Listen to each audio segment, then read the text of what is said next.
officially welcome to the Korber Supply Chain Masterclass series dedicated to labor challenges. This is our third session. We will continue to have two more sessions, one on Thursday as well as another one week from today. Today's topic is mitigating retail execution challenges through technology optimization. My name is Tom Goldsby, and I will serve as your host for the webinar. We're pleased to be joined by Derek Curtis, who is Vice President for Retail Execution. By way of background, I am the Haslam Chair of Logistics at the Haslam College of Business at the University of Tennessee in Knoxville, Tennessee. I also serve as the editor of the Journal of Business Logistics. And Derek Curtis is Vice President of Sales, focused on retail execution and TMS at Korber Supply Chain, formerly High Jump. Derek has been with the organization for 15 years and is responsible for the continued growth for Korber Supply Chain's retail execution solutions. Welcome, Derek. Thanks, Tom. I'm going to be turning things over to you in just a few minutes, but if everyone will please allow me to go over a few items first. First of all, why are we here? Some of you may have joined us for last week's first two sessions. But for the rest of you, please allow me to share that we're here to tackle the challenges of today's increasingly complex supply chain, bringing your best practices and innovative thinking from academics like myself and industry insiders and technology experts like Derek. What are we here to accomplish? What are we trying to accomplish? To provide guidance and insights in managing your supply chain as a competitive advantage, trying to create a strategic asset from your supply chains. An asset that provides opportunity for excellence, ultimately to conquer supply chain complexity. Again, this is the third of 5 sessions scheduled over 2 weeks on Tuesdays and Thursdays dedicated to labor challenges. You can see that we completed 2 sessions last week, and those are available to you on demand in case you missed last week's sessions or want to go back and review them. Once we complete a session, we will catalog them and make them available to attendees. Also, for those of you interested, we're going to be conducting a second masterclass series starting in 2 weeks on cold storage trends, starting June 9. Just a little bit of housekeeping. All of your phone lines are muted. However, if you do wish to engage with us, we encourage you to submit questions. Refer to the question tab and just simply type in your question, and we'll see it here as host of the webinar today. And as indicated, our session will be recorded and available to you within 48 hours of today's session. So we did provide you with a poll question, which read, which of these retail optimization technologies is most important to your organization? And if we can share those results, we'll see that 47% of you, almost half of you, indicated that predictive and suggested ordering was the most vital technology. And then we see something of a cluster with the remaining 3 at 22%, scan-based trading, followed by autonomous mobile robots with 19%, and then finally data exchange at 13%. And I think that Derek's going to touch on each of these technologies to some extent today. So it's good to see that this was a topic of relevance across the board. So Derek, you can pocket those results and think about them a little bit as you prepare for your comments. But if you please allow me just to kind of set the stage here briefly before I hand things over to Derek, something that those of us that have been in industry for years or perhaps decades that we've witnessed is what is sometimes referred to as the shrinking service window. And if we start there in the lower right-hand corner of this window, we see that perhaps there was a place in time where fill rates of 90% and lead times of up to say 10 days was acceptable, where that was enough perhaps to win business. But over time, that window has been shrinking. And what we mean by that is that there's escalated expectations across these 2 critical dimensions of performance. Perhaps 95% fill rate in 5 days. That might have won business at one time, which then led to perhaps 98% in 2 days.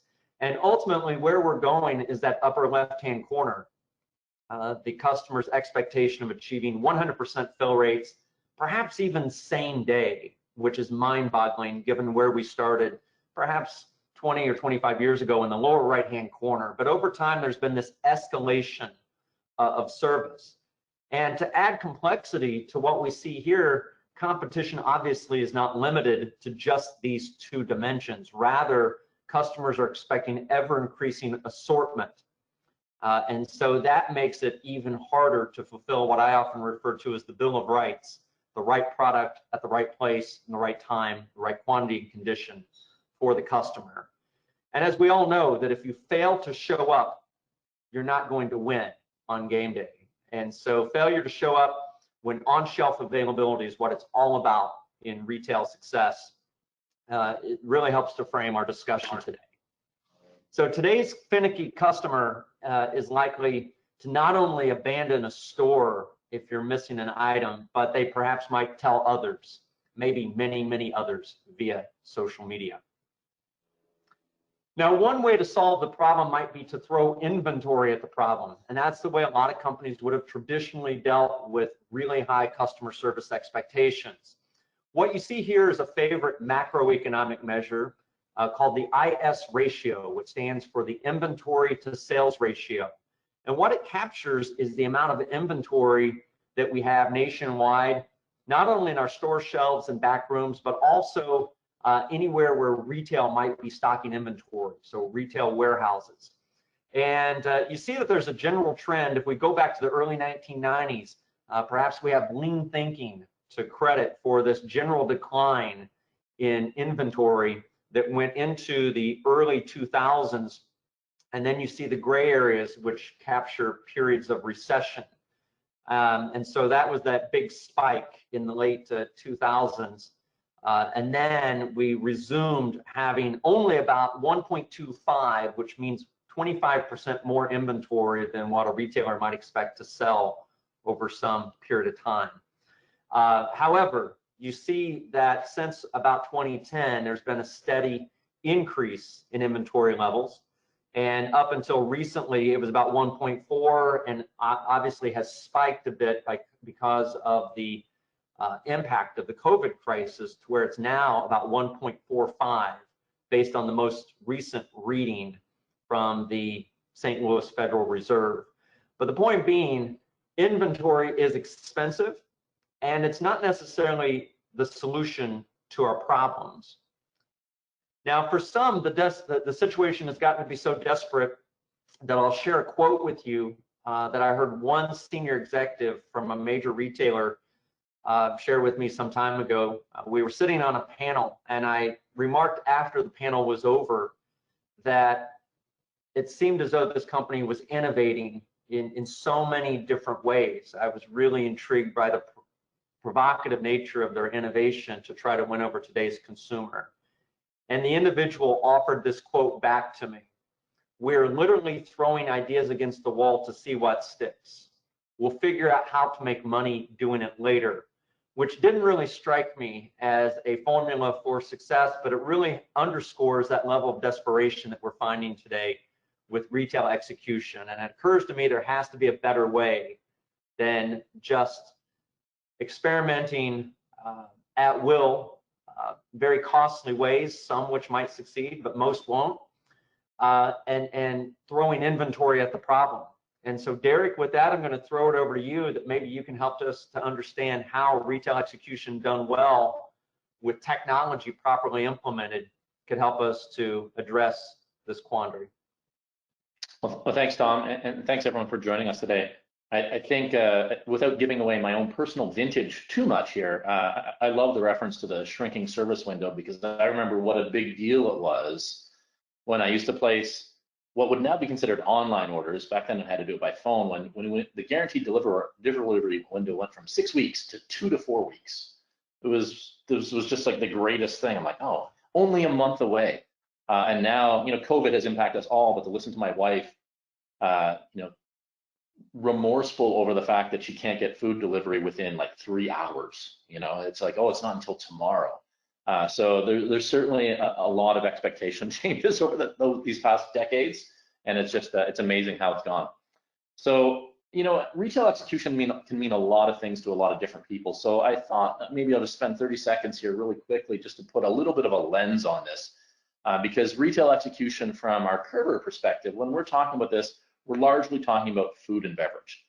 And fast-moving CPG goods, well, there's really none faster than food and beverage. When you have, you know, whether it's bananas on the shelf or a processed good that is ultimately going to turn into waste in a short period of time, you have to address those things. You have to be providing that 1.25 upwards to 1.45% of that coverage. You have to be there, and that means a lot of frequent trips to that shelf space to make sure there's goods on the shelf, make sure that the goods that are there are in an acceptable condition for sale, and that they actually accomplish what they want. So it's really, it's a different space. It typically involves some sort of mobile device, and you're dealing with that field or mobile sales force, and quite possibly, or quite probably, a mobile delivery force as well. So retail execution, for the perspective today, that's where we're really going with this. So fast-moving CPG goods, specifically in food and beverage. So if we look forward, I call this a new world. And really where retail execution started and how the technology itself was evaluated back in the 90s was really rugged device efficiency. So it used to be that you'd go out there with a clipboard or a pad and paper, and you'd record what you were trying to do, or you'd record what you actually delivered, checking the boxes, 4 of this, 5 of that, 6 of something else. And then you'd take that transaction back into a warehouse, into a base station warehouse office etc., and rekey it. So there's a real duplication of effort. What came to be in the 90s was device efficiency. So now you did those tasks, you replicated the exact same tasks on a mobile device, Pocket PC, CE, Windows CE, all those lovely brands that we grew to love. Those devices really got pervasive at that point in time, and large retail execution organizations really use them. And how did you define a success with that? Well, if I could create an invoice with 4 clicks compared to someone else who had to utilize 7 or 8 clicks, well, I was better. My technology was better. My field sales team was better. They were able to do things. So that was really device efficiency. First, going away from duplication of effort, and then finding the best solution out there that would do things for you. The next disruptor that I like to call it, and disruptor probably wasn't a terminology used at this point in time, but it's the flavor of the moment. The next real disruptor was, Steve Jobs came along, and the propagation of cellular networks and consumer grade devices really drove the next round of efficiency. So now you were still evaluated by efficiency, but you also had this cool factor of being able to show pictures and using user-friendly devices. And frankly, expanded cellular networks also allowed for the expansion of those devices at a lower price point. So it wasn't just big organizations that could stand, I'll say $1 million investments just as an arbitrary number. Rarely were they that big, but they weren't as scary as they were for other organizations. So now fleet sizes, when they're in the hundreds or in double digits, we're now able to pursue this technology. And that was great. So that really drove things in the retail execution space. Today, I think of it as, it's not just labor shortages that we're addressing, but the solutions of today are proactively driving behavior. And that's because of labor shortages. Not because I can't find a warm body with a pulse that will do something and go and trade a sales transaction in the field, or deliver a case of beverages or a loaf of bread, but we're talking capable labor shortages. So we're now dealing with something where you can't just go out and say, go do something and it will be all right. You probably, a lot of people in this audience have probably read a lot about SKU proliferation and those sort of troubling trends, not troubling, I shouldn't say trend, they accomplish a lot of things, challenging trends for operations to succeed with. A SKU portfolio that used to be 50, 100, 200 SKUs on there, now we're talking 1,000, 2,000, 5,000, even greater SKU portfolios. So where it used to be that a user could go out there and if they had a little gray matter that was working up top, they could remember, oh, this was the item that I'm supposed to be promoting this week, or these are the focus points that I'm trying to address within a sales organization, or this is the thing that's going to be on sale next week. The reality is the portfolio has multiplied. The level of promotion in order to succeed with those larger portfolios has multiplied again. And you get this exponential requirement for that gray matter to think of all these things and remember what's on promotion. What are the things that I have to track? Perhaps lot codes. Maybe there's some compliance requirement with that. These behaviors are not exclusively sales driven. It could be sales driven. It could be trying to sell more of a good, and sales equals revenue, and that's a good thing. But it's not exclusively sales driven. It could be compliance driven, like I mentioned with FEMSA and lot compliance in the US. Each government organization or governmental body has their own level of accountability with food entering the supply chain, and so it's particularly the human consumption supply chain. So that level of accountability might be different in your different geographies, but there's generally speaking some level of accountability. And remembering how to do that and what to do and facilitating the capture of that information is really important.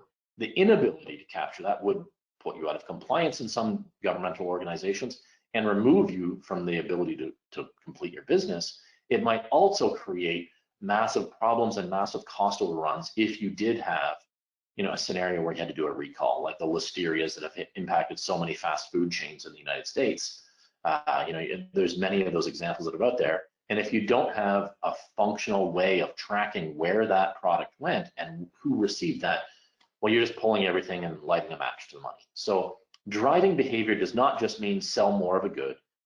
It might be accountability and compliance. It might also be a competitive benefit or creating a sticky relationship with your end consumer. So when I say sticky relationship, it can mean a lot of different things. Maybe you're collecting a customer service evaluation. You have a field mobile workforce that's out there in the trade every single day. If you're leveraging that mobile workforce, you can create that greater resilience of that relationship and greater sticky feeling between the customer and supplier. So maybe that is evaluating, giving yourself getting a 10 out of 10 on customer service, or 5 stars to reference the Uber analogy, getting that positive enforcement and feedback that you are succeeding, or conversely, not succeeding, and addressing those challenges and addressing those issues, correcting them, and proving yourself to be a good partner. So that proactive behavior, again, labor challenge, absolutely. It's more than just a warm body, though. That labor challenge is also the capabilities, collecting that information, knowing how to drive that. And that's just really where retail execution technology has had to go because of the vastly increased, debatably exponentially increased demands that have been put on that workforce. So now they have to do all these wonderful things. They have a tool set that's available for them. How do they do it? So that's really, I think, that new world analogy and where we've gotten to in the technology and how we do this. So if we want to go to the next slide here, look, we can look at, really, it's beyond that, because we've had this thing that you might have heard of, COVID-19 has kind of impacted us. So visually, joking aside, the pre and post Corona, if you're looking at this, we had packed shelves, packed aisles, lots of people in there. And what they're doing with that, that was our normal. That's what we knew. That's how things worked. Since COVID-19 has hit, I'm not going to show a shelf with missing toilet paper or anything like that. I'm just talking about the barren shelves in here. So this is a consumer perspective. You could look at that and say, well, yeah, that looks like what it used to be. And on the right side, that looks like what it is now today. And that's true. But it goes beyond that. So our retail execution organizations now have to deal with the fact that not only are consumers less likely to be into the trade and consumers less comfortable spending times in there, but that consumer experience, you do want to provide the social distancing, you do want to provide these different things and facilitate that. So do you think the grocery stores are going to be particularly happy with having a provider, a supplier, having a lot of people hanging out in the shelf space, hanging out in the aisles? Well, no, they don't. They want that shelf interaction, that in-store, that in-trade interaction to be as reduced as possible. And some of that will be facilitated by early mornings, which has traditionally been a retail execution staple. But the other part is just using the technology that's there. So some of those things that might be coming up, things like scan-based trading. Scan-based trading was around a long time ago and kind of felt like it was headed for the death row, but a lot of changes have made. So scan-based trading facilitates that inventory shelf assessment without having someone standing there with that clipboard, physical or digital or otherwise. You're now collecting that information there, doing those transactions so you facilitate that remote. Going through, we had 40, I think it was 49% you just mentioned on the poll, 49% of people are using the most important component of that is that predictive ordering. So we have to make that better and better and better. And that the progress in that technology is now not just some algorithm that says, take my trailing 6 weeks of sales and multiply it by 1.2 because I think I'm going to get a 20% bump for Memorial Day weekend. You know, that's good. That gives you something. But being able to take the AI tools and machine learning tools that are out there, and again, you're facilitating, you're driving that. You're not relying on the sales magic of an end user who may or may not have that kind of tribal knowledge to know things, but certainly doesn't know the impact of the UV index on the foot traffic through the store, or the promotions, the competitive promotions.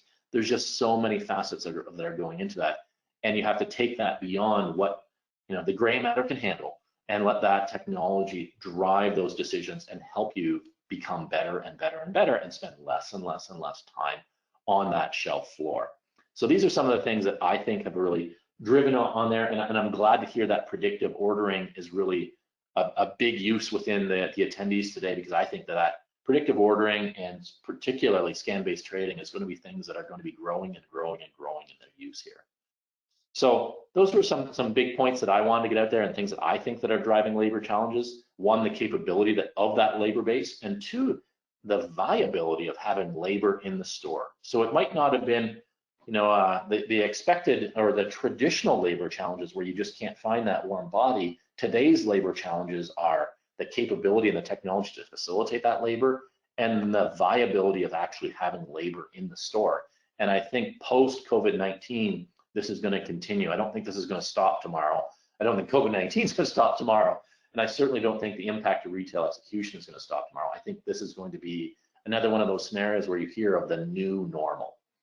So I think at this point, we're kind of transition into some questions here. So Tom, I think it goes back over here. That's right. Open up the floor.